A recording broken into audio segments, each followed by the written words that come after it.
What if I told you you can create talking AI videos using just your phone, without ever showing your face? No camera, no stress, just AI doing the work for you.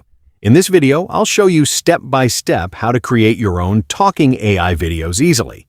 Before we start, make sure you like this video, subscribe to Daily Tech Hacks, and turn on the notification bell so you don't miss powerful tech tips like this. The first step is to choose an AI tool. There are platforms like HeyGen and DID AI Video Generator that allow you to create realistic talking avatars. These tools can turn your text into a video where an AI character speaks for you. Next, you need to enter your script. This is simply what you want your AI avatar to say.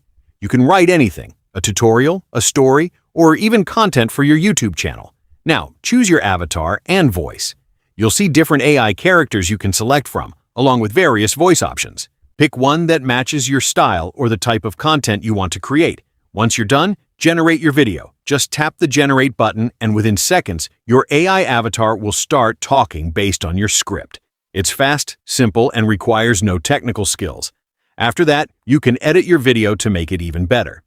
Use an app like CapCut to add captions, music, and effects. This makes your video more engaging and professional. Here's a bonus tip. Keep your videos short, clear, and engaging. AI videos perform very well on platforms like YouTube Shorts, so focus on making content that grabs attention quickly. So that's how you can create talking AI videos using just your phone. Would you try this? Let me know in the comments. And if you found this helpful, like the video, subscribe to Daily Tech Hacks, and turn on the notification bell for more tech tips.